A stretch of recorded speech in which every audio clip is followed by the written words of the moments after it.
Hello, aspirants.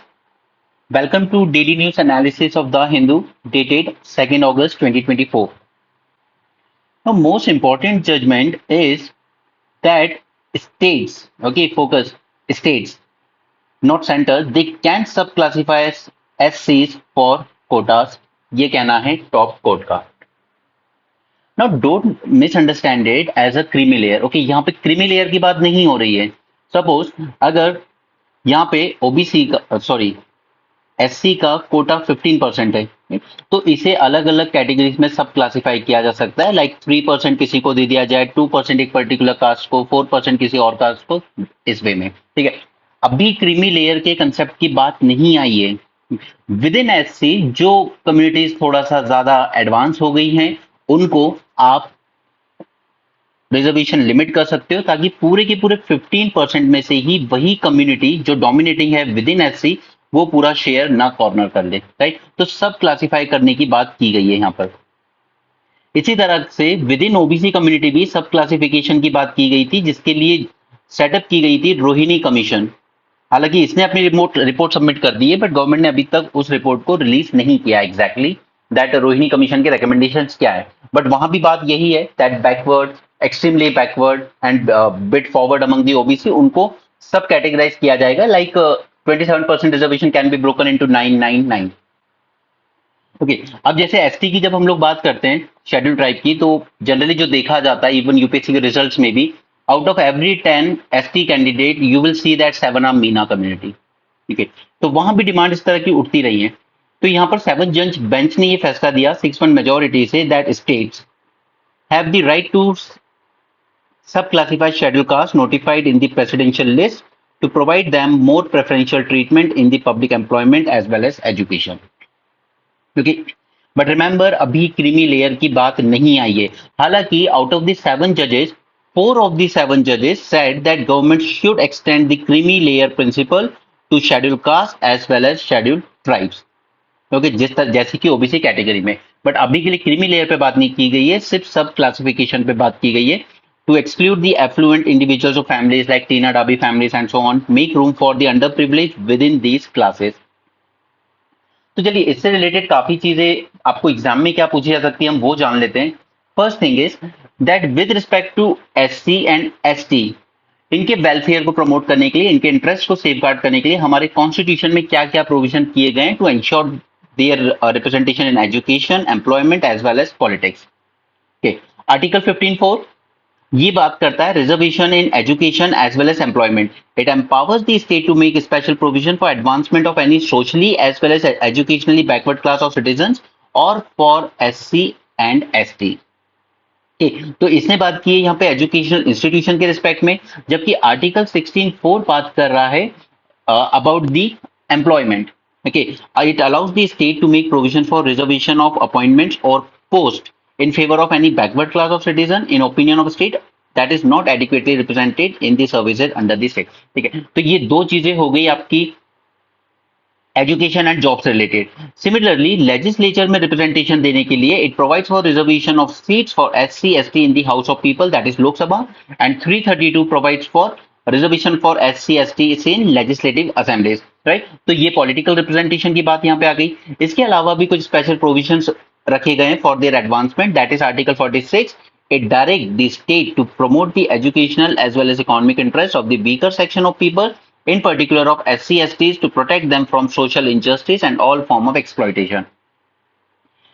अलग से administrative provisions जो रखे गए they are with respect to schedule area and tribal area, इनके एडमिनिस्ट्रेशन को लेकर जो कि हम 5th और 6th शेड्यूल में पढ़ते हैं. It is mention under article 244.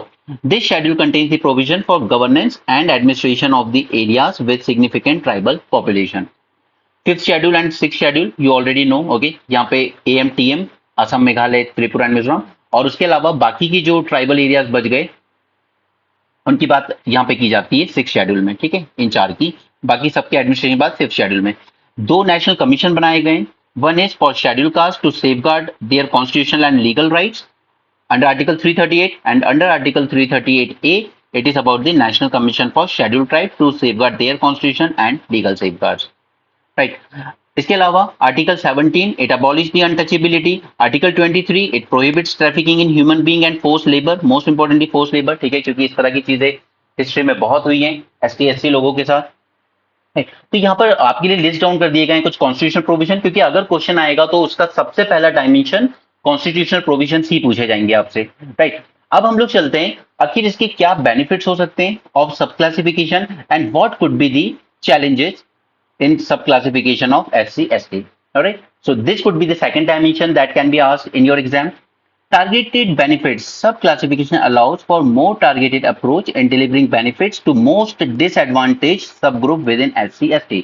अब SC ST अपने आप में कोई होमोजेनियस ग्रुप नहीं है। अगर आप विद इन SC भी देखोगे तो कई कास्ट ऐसी हैं जो आपस में भी अनटचेबिलिटी प्रैक्टिस करती हैं एक तरह से, राइट। चमार कास्ट हो जाती है, उसके बाद पासी कास्ट, दे वो दोनों अपने आप को एक दूसरे से ऊपर नीचे मानते हैं, राइट।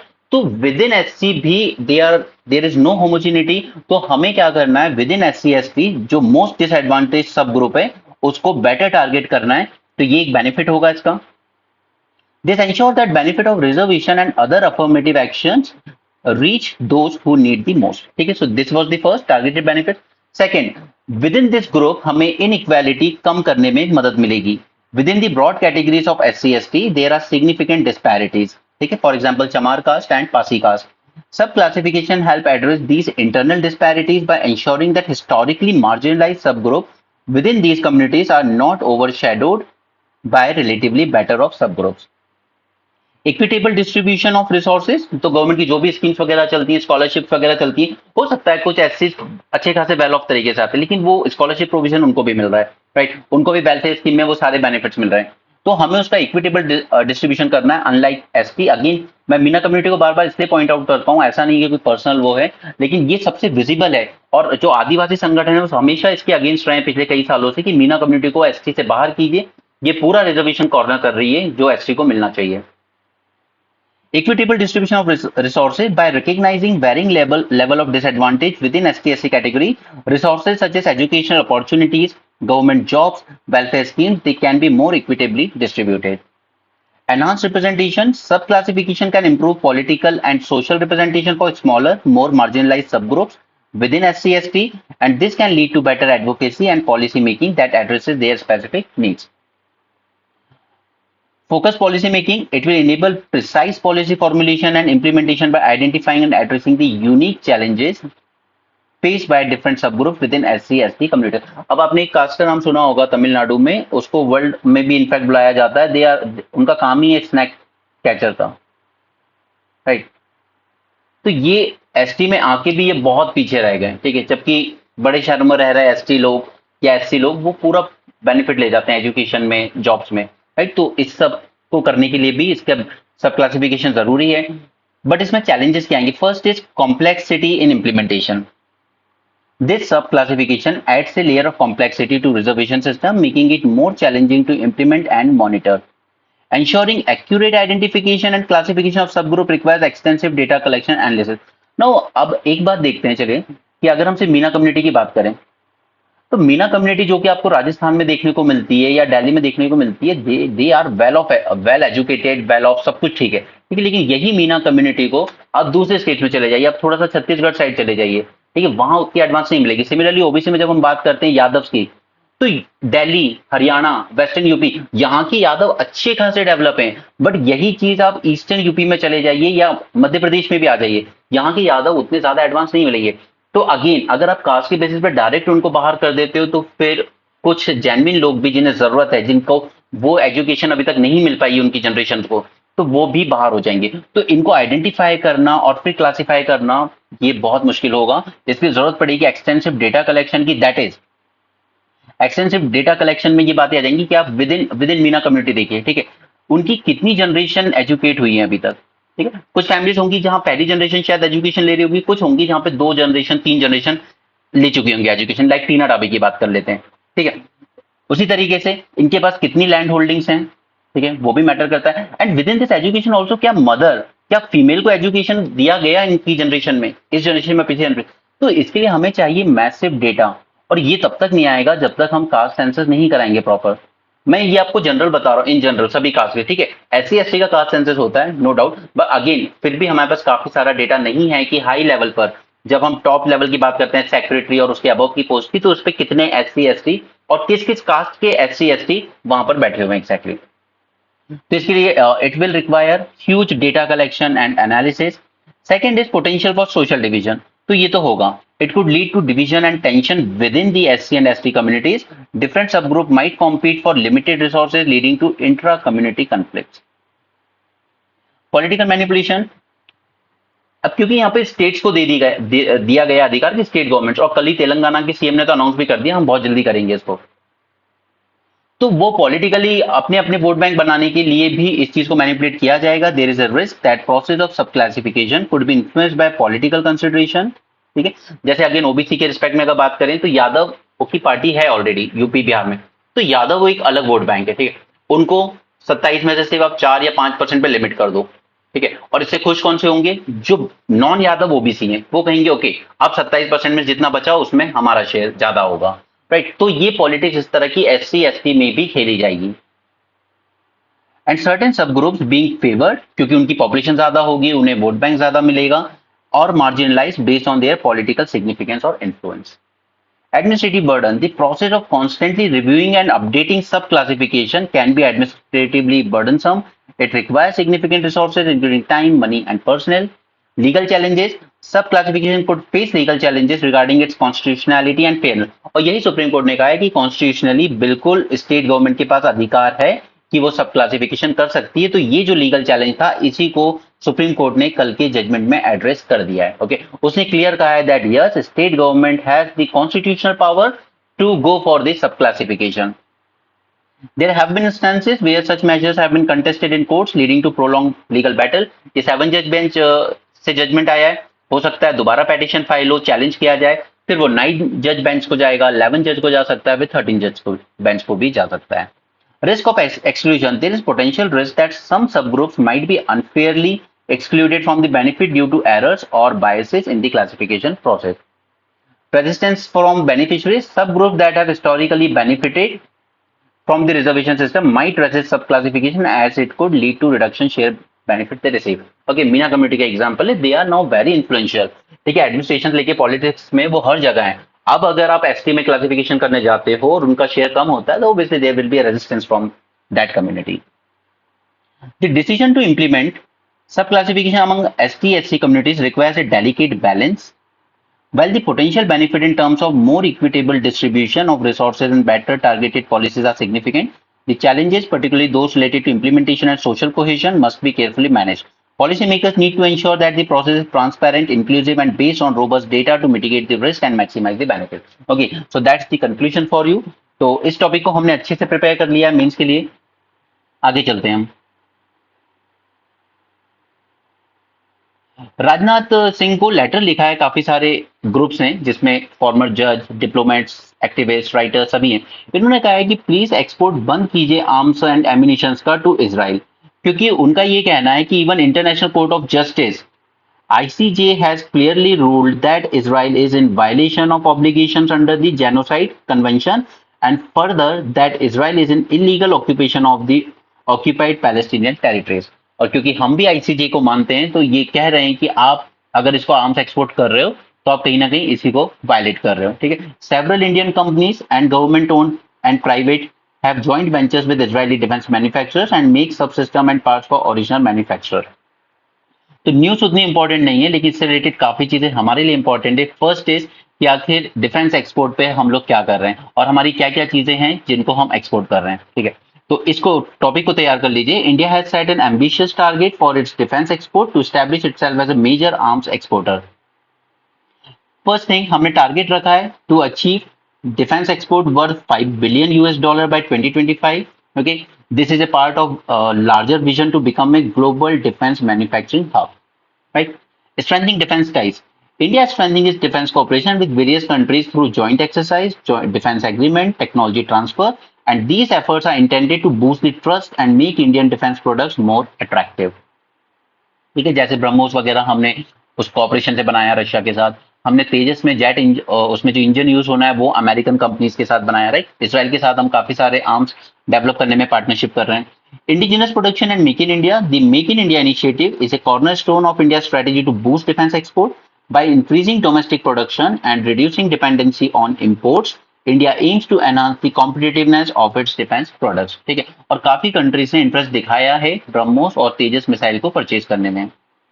डिफेंस एग्जीबिशन और ट्रेड शो हम लोग करते हैं। We are actively participating in global defence exhibitions and hosting events like defence expo to showcase its defence capabilities and attract potential buyers. Government incentive भी दे रही है काफी। Government provide various incentives like simplified export procedure, tax benefit and support for market research and promotion. Quality और standards पे हम focus कर रहे हैं to ensure that our defense products meet the international standards in terms of quality as well as reliability. The focus on quality is crucial for gaining a foothold in competitive global market. अब जैसे south China सी में बहुत ज्यादा issues चल रहे हैं, right. तो Indonesia हो, वियतनाम हो, फिलीपींस हो, they all are showing interest कि इंडिया से हम वेपन परचेज कर सकें। बट इसमें चैलेंजेस क्या है? First, there is already very stiff competition in arms exporter, ठीक है। USA, Russia, European countries like Sweden, France, okay. इसके अलावा China is also a major exporter of arms, okay, specially to Pakistan. लेकिन सिर्फ China की south China सी countries पे से इतनी बनती नहीं है, इसलिए वो लोग नहीं परचेज करते चाइना से। Otherwise China is also a significant exporter. तो there is already a stiff competition. Regulatory hurdles, navigating complex international regulation and export control. अभी तो जैसे हम लोग उन सबके मेंबर बन गए एमटीसीआर वगैरह के, बट जब तक नहीं थे तब तक काफी एक्सपोर्ट कंट्रोल इन चीजों को बर्दाश्त करना पड़ रहा था। Perception, changing the global perception of India from being primary an arms importer to reliable exporter requires a sustain efforts. अभी भी हम लोग वर्ल्ड के थर्ड लार्जेस्ट आर्म इंपोर्टर हैं, ठीक है। तो अभी तो हमारा परसेप्शन यही है कि इंडिया तो खुद दूसरों से खरीदता है। प्रोस्पेक्ट्स क्या है? ब्राइट है। First is rising demand with increasing global security concerns, ठीक है। जैसे आज इसराइल परचेज कर रहा है, फिलीपींस परचेज कर रहा है, वियतनाम परचेज कर रहा है, तो जैसे जैसे ग्लोबल कंसर्न बढ़ रहे हैं, there is a growing demand for defence equipment, particularly in regions like south east Asia, Africa and Latin America. Technological advancement, India's advancement in defense technologies, particularly in areas like missile system, electronics, and aircraft, provide significant export opportunities. Third is strategic partnership. So, building strategic partnership with key countries can open up new market and enhance India's defense export potential. ठीक है, तो बाकी ये चीज आप खुद लिख सकते हो। इस तरीके इससे हमारी इकोनॉमी भी ग्रो होती है, लोगों को एम्प्लॉयमेंट भी मिलता है और एक scientific and well skilled man power भी डेवलप होती है, ठीक है। वो सब बेसिक पॉइंट्स है। So India's recent defense export reflect its growing capabilities and ambitions in global arms market. With a clear target of achieving $5 billion export by 25, India is positioning itself as significant defense exporter through strategic initiatives, government support, and focus on quality and innovation. So overcoming challenges and leveraging opportunities will be crucial for realizing this vision. Alright? अब ये देख लेते हैं कि आखिर हमने क्या mostly export कर रहे हैं। First is BrahMos. India has been actively promoting export of BrahMos missile developed jointly with Russia. Philippines signed a deal in early 22 to purchase BrahMos missile, marking a significant export success.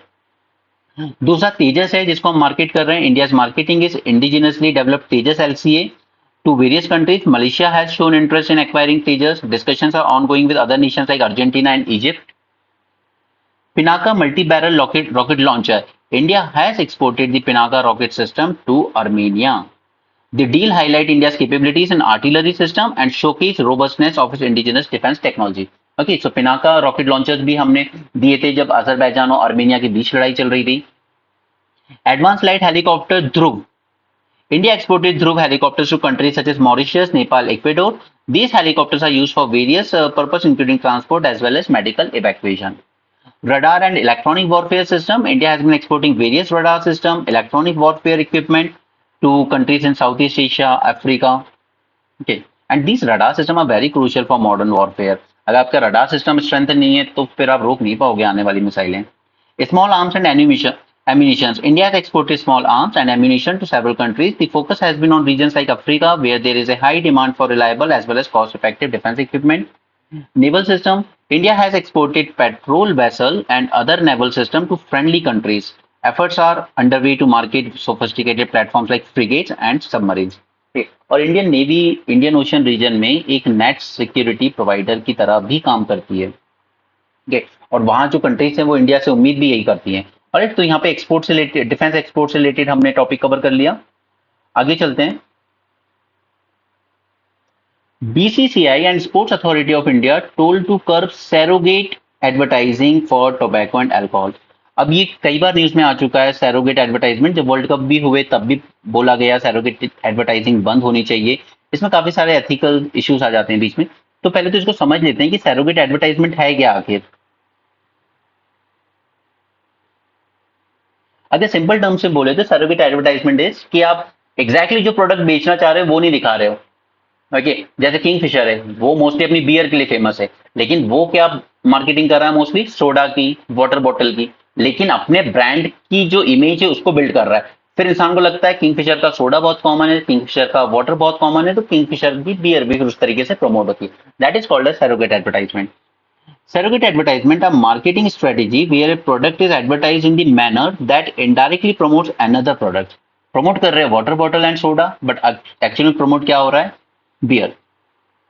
Usually one that is restricted or banned from being advertised directly. This is often seen with products like alcohol, tobacco, certain pharmaceuticals. Surrogate advertising leverage the branding and imagery associated with the restrictive product to maintain brand visibility and consumer connection.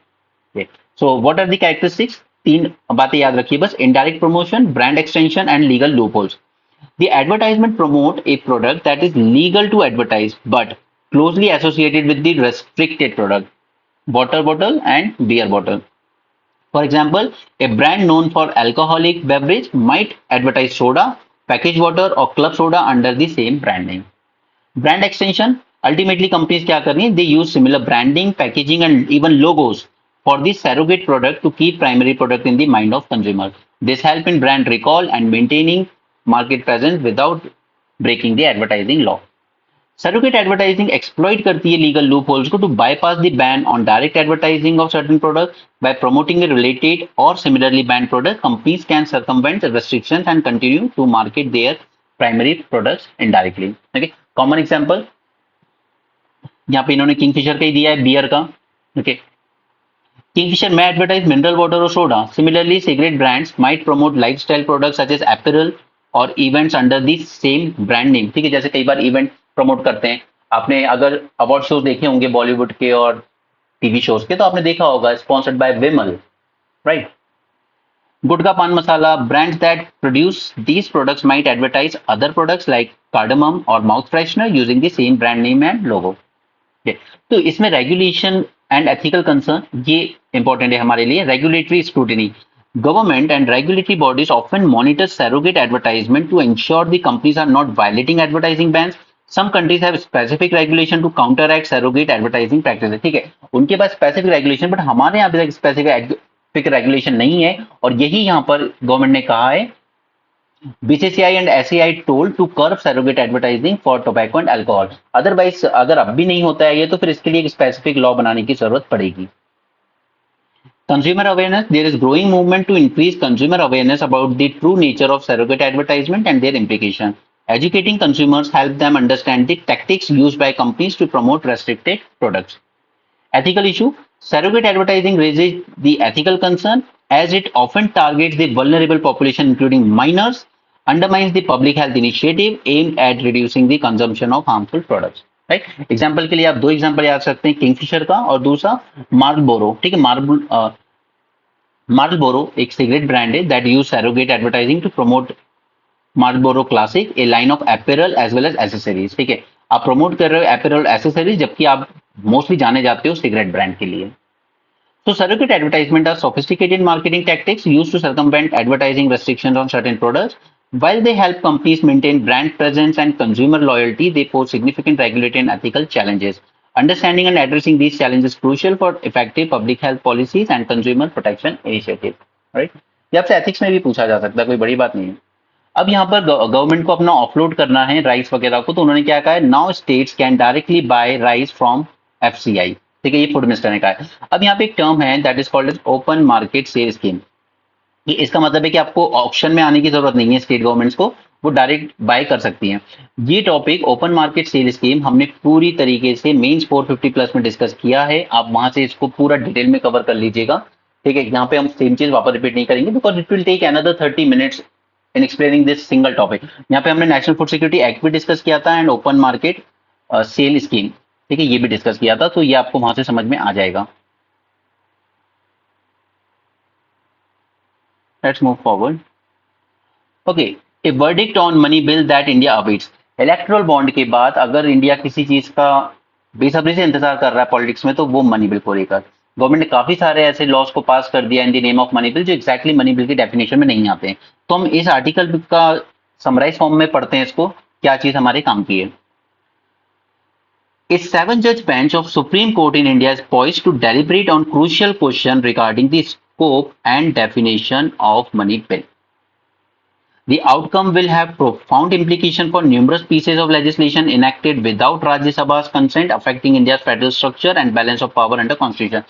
Now you know कि money bill में जो speaker अगर लिख दे कि ये money bill है, तो उसका डिसीजन फाइनल हो जाता है, ठीक है। उसका राज्यसभा जाके सिर्फ उस पर डिस्कशन हो सकता है, 14 डेज तक वो डिले कर सकती है, बट राज्यसभा उसको रोक नहीं सकती उस बिल को, ठीक है। यानी कि राज्यसभा को जब भी आपको बाईपास करना होगा कि हमारे पास मेजोरिटी है राज्यसभा में, तो आप क्या करोगे, उसको as a money bill declare करवा दोगे स्पीकर से, और फिर वो राज्यसभा की स्क्रूटनी से बाईपास होकर सीधे लॉ बन जाता है, राइट।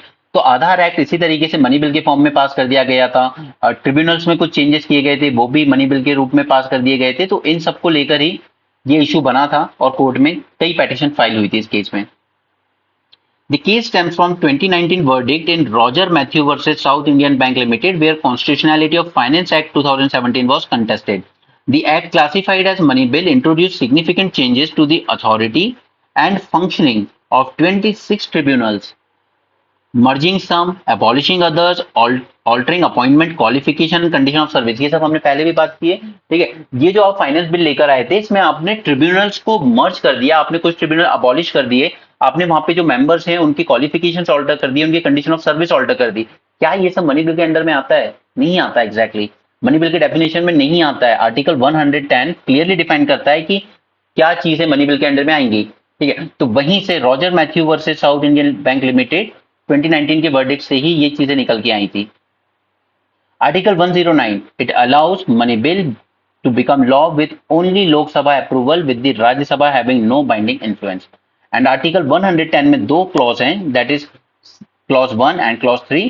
क्लॉज 1 डिफाइन करता है मनी बिल को एंड स्पेसिफाई करता है कि कौन से सब्जेक्ट कवर होंगे इसमें, जैसे taxation, regulation of borrowing, appropriation from consolidated fund of India.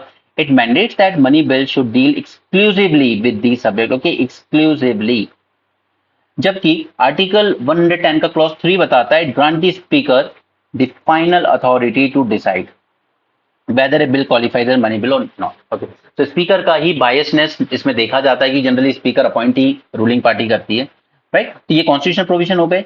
Issue क्या आ रहा है इसमें? फर्स्ट इज एक्सटेंट डिसाइड कीजिए मनी बिल का कि क्या इसके दायरे में आएगा और क्या नहीं, ठीक है। जबकि कॉन्स्टिट्यूशन ने तो क्लियरली मेंशन किया हुआ है, लेकिन जस्ट बिकॉज कि कंसोलिडेटेड फंड ऑफ इंडिया से पैसा दिया जाएगा और उसमें आधार की डिटेल्स यूज की जाएगी बेनिफिशियरीज की, इट डजंट मीन कि आधार एक्ट पूरा मनी बिल के फॉर्म में पास कर दोगे, राइट। उसमें प्राइवेसी कंसर्न्स भी आते हैं।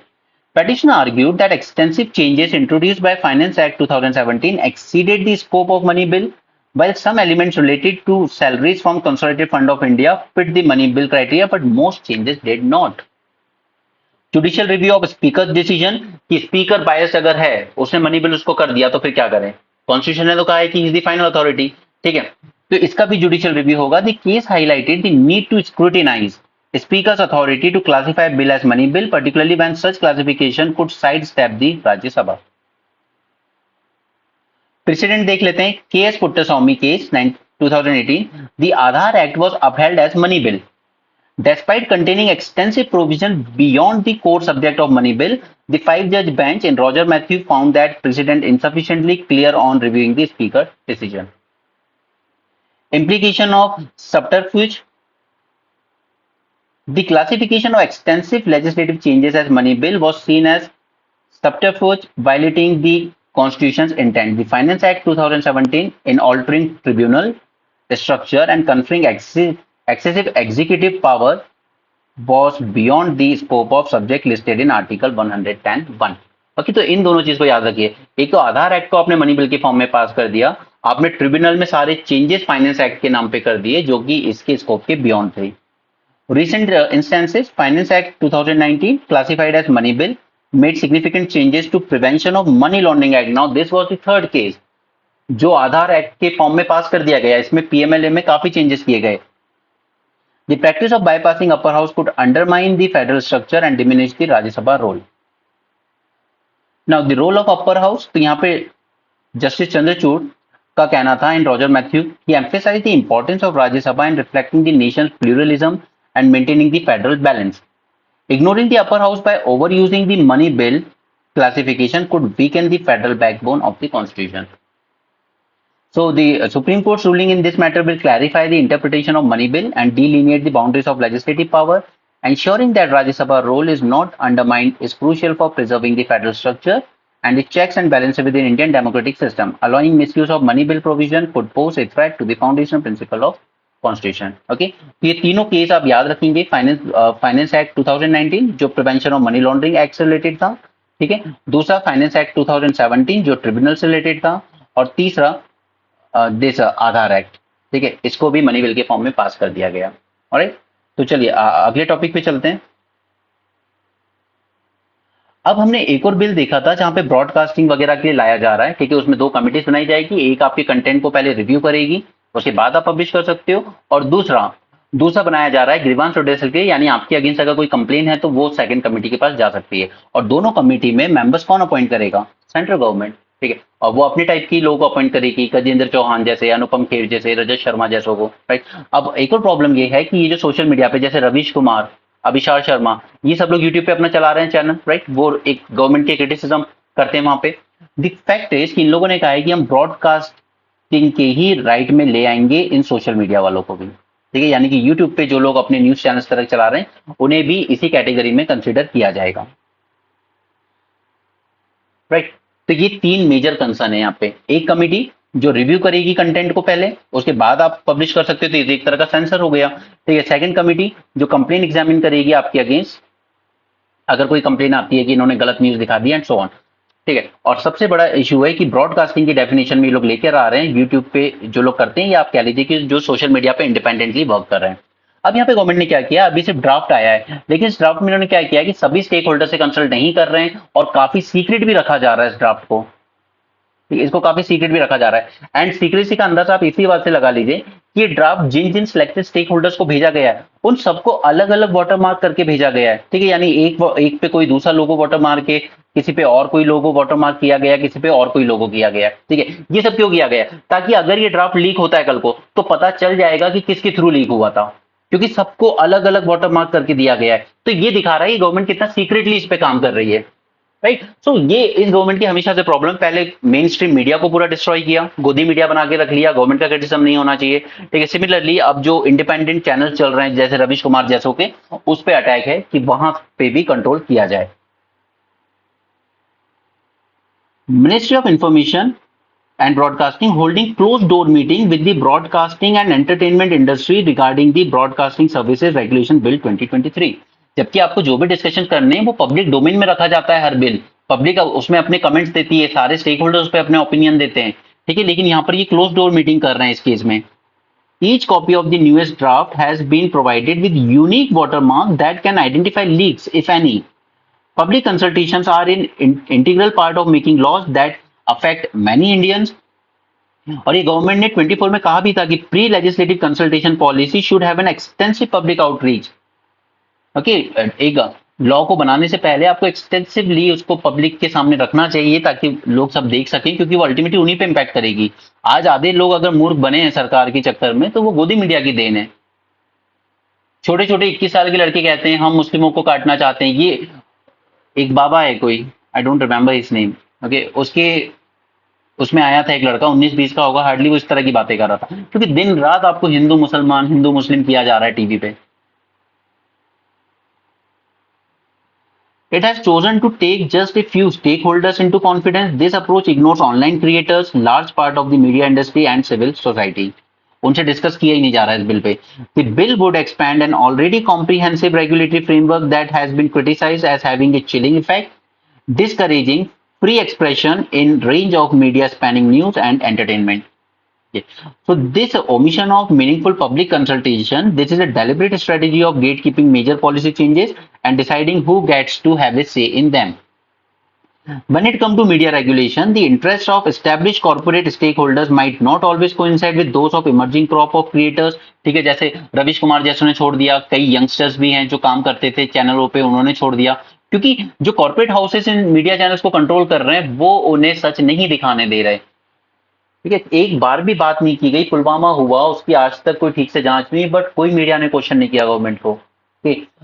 कोविड फंड में पब्लिक से ही पैसे लिए गए, लेकिन उसके बाद कह दिया गया कि ये पब्लिक फंड नहीं है, ये आरटीआई के दायरे में नहीं आएगा। No media discussed it. Lockdown में कई डेथ हो गई, no one discussed it. WHO का कहना है कि 40 लाख से ज्यादा लोग मरे कोविड में, बट हमारे सरकार ने कहा कि ऑक्सीजन कमी से कोई नहीं मरा। No one discussed it. Overall भी आंकड़ा सिर्फ 4 लाख का ही दिया सरकार ने। ठीक है, independent commentators like Ravish Kumar and Abhishek Sharma, social media users and independent journalists who are also likely to be impacted by the broadcasting bill. आप इस बिल से इन सबको इन सब पे असर पड़ेगा, बट उसके बाद भी आपने इनको कंसल्टेशन के लिए बिल्कुल इन्वॉल्व नहीं किया। The government must seize methods of policy making that may be quick and unfuzzy, but diminish public trust in their intent. Meaningful public consultation does not constrain the ability of lawmaker to proceed with their intended course of action in any case. Okay? यहाँ पे GM crop को लेकर बात हुई है। अब देखिए एक फर्क समझिएगा, जेनेटिकली मॉडिफाइड यानी कि आपने उसमें से कुछ जीन हटाया और नया जीन इंसर्ट किया है, that is genetically modified. Genetic engineer का मतलब जेनेटिक मॉडिफाइड नहीं होता, ये अलग है। जेनेटिक इंजीनियरिंग का मतलब है कि हमने सिर्फ उस प्लांट के कुछ जीन्स में चेंजेस करें, लेकिन बाहर से कोई नया जीन इन्वॉल्व नहीं किया है हमने। Right, this is the difference between genetically engineered and genetically modified. अब यहाँ पे एक बात ध्यान रखिएगा, बस यहाँ पे एक न्यू बात है कि अगर किसी भी क्रॉप का अप्रूव होना है, for crop to be approved under India's agriculture system, they must be sown over 3 season in different agro climatic zone and prove themselves to be consistently better than their existing compartment. तो यहाँ पे हमने DMH धरा के जो trials किए 3 season तक, वो सब ठीक ठाक चले थे। ठीक है, इसी के बाद जीएसी ने इसको क्लियरेंस दे दिया था, बट सुप्रीम कोर्ट ने इसके बाद स्प्लिट वर्डिक्ट दिया 2 जज बेंच ने कि अभी इसको इंप्लीमेंट मत कीजिए। और जीएम क्रॉप को लेकर, खासकर जीएम मस्टर्ड को लेकर हम डिस्कशन कर चुके हैं इस पर ऑन दी 24। ठीक है, तो आप वहां से इसको देख सकते हैं, या वहां की सीधे पीडीएफ फाइल आप रेफर कर सकते हैं टेलीग्राम ग्रुप से, और पीडीएफ फाइल से आप रीड कर सकते हैं उसको। ओके, सेम चीज बार बार पढ़ने का कोई मतलब नहीं है। चलिए आगे चलते हैं। ये सब छोड़िए, ये आपके काम का नहीं है। No one is going to ask you all दोस।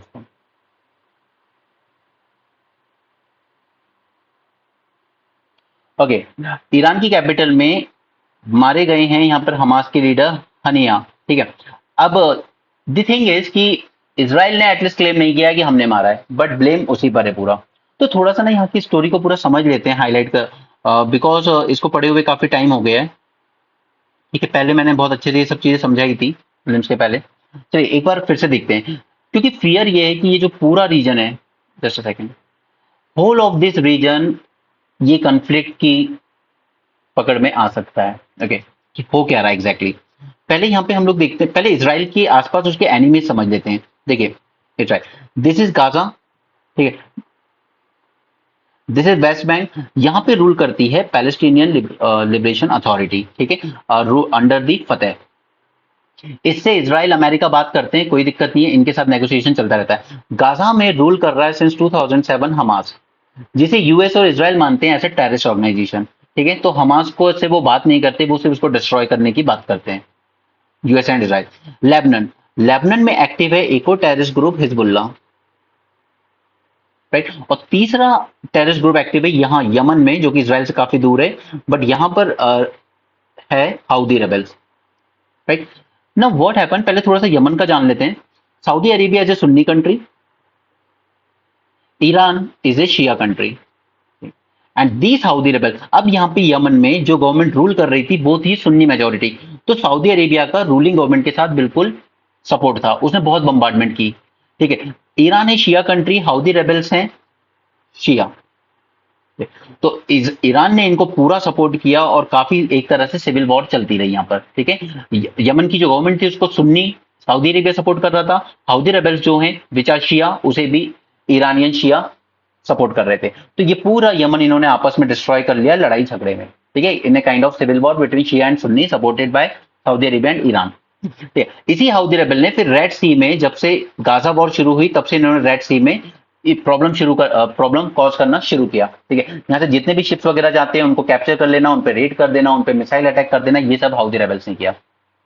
ठीक है, यहां तक समझ में आया। और इसी हाउदी रेबल्स ने अब सीधे मिसाइल फायर की इजराइल पे। ठीक है, इन्होंने यहां से इसराइल पे मिसाइल फायर की, फिर इसराइल ने भी इस पे रिटेलिएट किया और काफी नुकसान किया।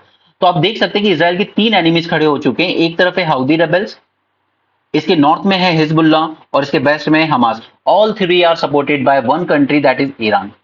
इसीलिए इसराइल का और इसराइल की जो लॉबी है यूएसए में, उसका बहुत प्रेशर था ट्रंप एडमिनिस्ट्रेशन पे कि आपने जो न्यूक्लियर डील साइन की थी इसराइल के साथ, ईरान के साथ, उसको खत्म कीजिए। ओके, और यहां पर उन्होंने जो ईरान के साथ न्यूक्लियर डील साइन हुई थी उसको ट्रंप ने खत्म कर दिया था। ठीक है, वो हुआ था under the pressure of Israel and Israeli lobby in the USA.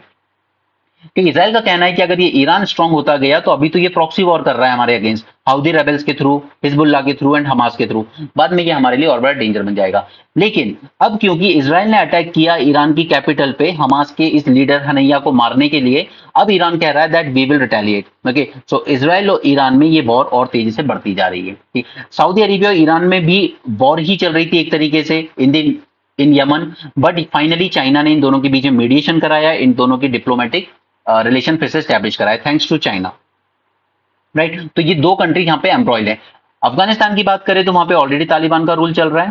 ठीक है, पाकिस्तान की बात करें तो उसके भी हालात कोई ज्यादा अच्छे नहीं है। ठीक है, इराक एंड सीरिया, अब ये जो आप 4 कंट्री देख रहे हैं ना यहाँ पे, टर्किश, ईरान, सीरिया, बगदाद, ये पूरा जो रीजन है यहाँ पर एक्टिव रहती है कुर्दिश मिलिटिया, एक कुर्दिश लोग। इनका कहना है कि हमें हमारा अलग देश चाहिए।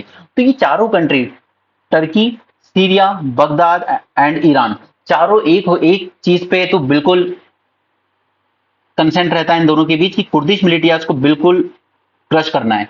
क्योंकि ये कुर्दिश ने अगर एक जगह, सपोज कि उन्होंने इराक में इतने एरिया में अपना इंडिपेंडेंट देश बना लिया, तो फिर बाकी जो पॉपुलेशन भी है कुर्दिश इन बाकी 3 कंट्रीज में, वो भी उनके साथ जुड़ जाएंगे कि चलिए पूरा कुर्दिश अपना खुद का एक अलग देश बनाएंगे। ठीक है, और ये जो टर्की है ये नाटो का मेंबर है, सऊदी अरेबिया जो है ये भी एक तरह से यूएसए ही अलाई है। ठीक है, तो दोनों ही ईरान को दबाने में लगे रहते हैं। अब प्रॉब्लम आती है टर्की और सऊदी अरेबिया के बीच में कि मुस्लिम लीडर, वर्ल्ड का लीडर कौन होगा।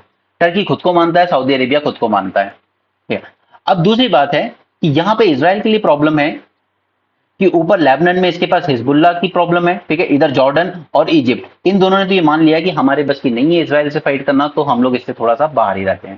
ठीक है, तो ये पूरी वॉर जो है ये एम्ब्रॉयड होती जा रही है mostly due to Iran and its proxy. Okay, तो ये सबको लग रहा है कि ये जो पूरा रीजन है ये कॉन्फ्लिक्ट इसमें बढ़ते जा रहे हैं। और ऊपर है आपका ये अर्मीनिया एंड अजरबैजान, यहाँ पे अभी वॉर खत्म हुई है, नगोर्नो काराबख्शी, अभी हमने देखा अर्मीनिया को इंडिया ने भी रॉकेट लॉन्चर्स दिए थे। ठीक है, और टर्की ने पूरी तरीके से अजरबैजान को सपोर्ट किया था। Azerbaijan is a Muslim country, Turkey is a Muslim country, और बीच में फंस गया था Armenia which was a Christian country. Okay, और अल्टीमेटली अर्मीनिया डिफीट हुआ, नगोर्नो काराबख्श रीजन जो पूरा था वो खाली करवा लिया अजरबैजान ने। तो ये पूरा जो रीजन है ये कॉन्फ्लिक्ट में एम्ब्रॉयल होता जा रहा है। और इंडिया हमेशा यही स्टैंड लेता है कि ये जो वॉर है गाजा की, it should not turn into a regional conflict. Okay, तो आई होप आपको ये मैप के थ्रू समझ में आया होगा। ये वो गोलन हाइट्स है which is disputed between Israel and Syria, और इसी गोलन हाइट पे हिजबुल्लाह ने मिसाइल लॉन्च किया था जहां पे कुछ इजरायली सेटलमेंट्स थे और उनके 9 लोग मारे गए, और उसी के रिटेलिएशन में इजराइल ने हिजबुल्लाह के कमांडर को मार गिराया। ओके, मैप की बात करें तो ये गोलन हाइट्स के नीचे आता है सी ऑफ गैलीली, यहाँ पर है डेड सी, और ये बीच में से निकलती है यहाँ से जॉर्डन रिवर जो कि बॉर्डर बनाती है between Jordan and Israel. Okay, और ये इजराइल की एक बात याद रखिएगा, इधर से मेडिटेरियन है वो ठीक है, ठीक है, लेकिन यहां पर भी इसको ओपनिंग मिलती है, इसे कहते हैं गल्फ ऑफ अकाबा, और ये गल्फ ऑफ अकाबा आगे जाके रेड सी में ज्वाइन हो जाती है। और इसी के लिए इन लोगों ने प्लान किया था कि स्विस कैनाल को बाईपास करने के लिए हमें मेडिटेरियन रीजन से एक बैन गुरियन कैनाल बनाना चाहिए जो सीधे रेड सी में पहुंच जाएगा। यानी कि आप यहां से समझ लीजिए कि ये स्विस कैनाल है, ये वाला, ठीक है, this one is Swiss canal. इसको बाईपास करने के लिए इन्होंने प्रपोजल रखा था कि यहां से इजराइल से होते हुए ये आएगी गल्फ ऑफ अकाबा, और वहां से होते हुए हम रेड सी में एक ऑल्टरनेटिव रूट डेवलप कर सकते हैं स्विस कैनाल का। ओके, तो ये सारी बातें हो गई यहाँ पे। एक लास्ट टॉपिक और बचा है, Japan gives note to hunt second largest animal fin whale. Whale की काफी डिमांड रहती है जापान में, ठीक है, क्योंकि इनके यहाँ एग्रीकल्चर लैंड ज्यादा नहीं है, वो मोस्टली सी फूड वगैरह पर ही डिपेंड करते हैं। तो यहाँ पे Japan has expanded its commercial whaling to include fin whales which is considered as the second largest animal on the planet, and this decision criticized by Australia, one of the only 3 country to hunt whales commercially. Japan के साथ साथ Norway और Iceland भी commercially whales को हंट करना allow कर रखा है। इसके अलावा फिन वेल के अलावा ये लोग मिंक्स को भी करते हैं, ब्राइडी, सी वेल्स, इन सब का भी शिकार करते हैं, ठीक है। Well is an important food resource, और हालांकि इसको आईयूसीएन ने वल्नरेबल क्लासिफाई किया हुआ है। Australia deeply disappointed, Australia is oppose to all commercial whaling. तो यहाँ पे हमारे लिए इंपॉर्टेंट हो जाता है इंटरनेशनल वेलिंग कमीशन को तैयार करना। चलिए, लास्ट टॉपिक है हमारा आज का, इसको तैयार कर लेते हैं। International whaling commission, this is an intergovernmental body, just a second.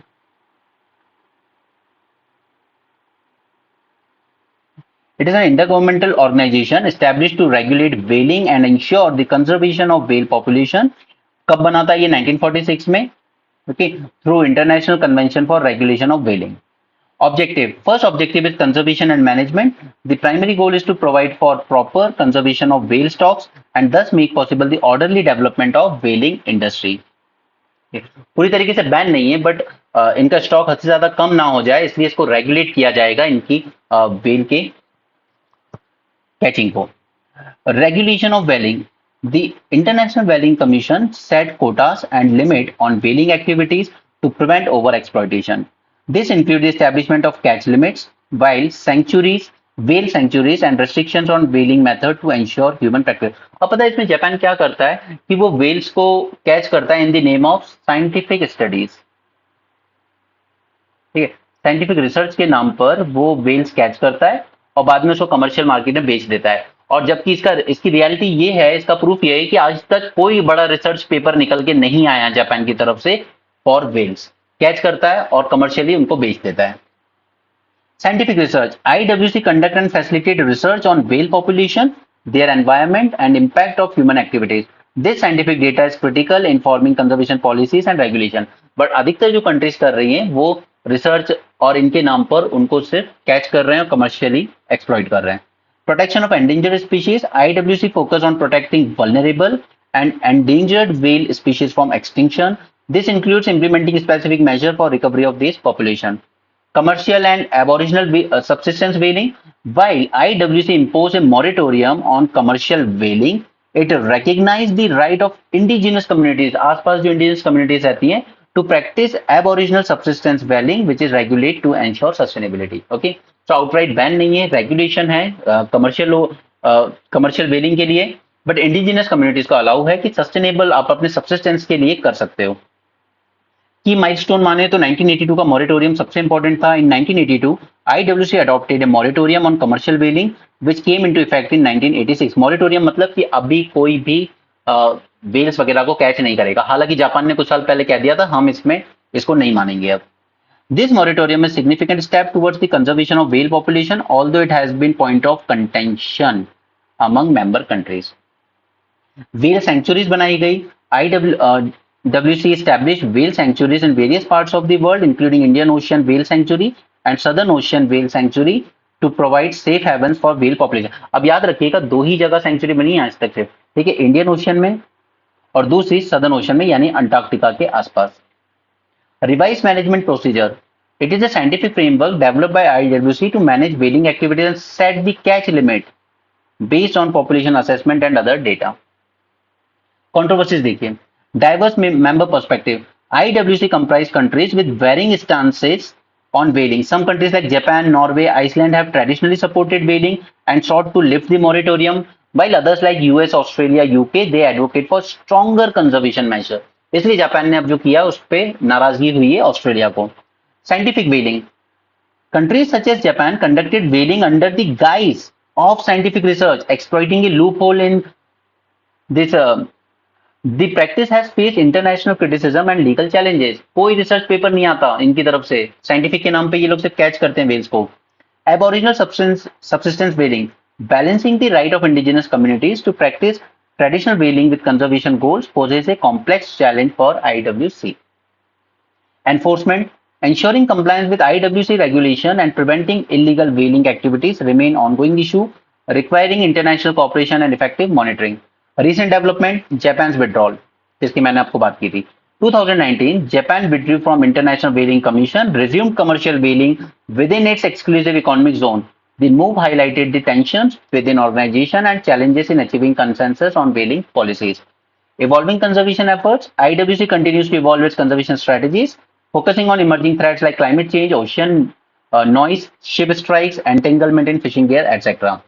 So finally, you can conclude it by saying that IWC play a crucial role in the global efforts to conserve whale population and regulate whale activities. Despite facing significant challenges and controversies, IWC remains a key forum for international cooperation and dialogue on sustainable management of whale resources. The ongoing work in scientific research, policy development, conservation initiative vital for protection of these magnificent marine creatures and health of ocean ecosystem. Okay. बाकी सब sports news है. So that's it for this session. Thanks for joining. Have a great day and keep learning and do join our Telegram channel.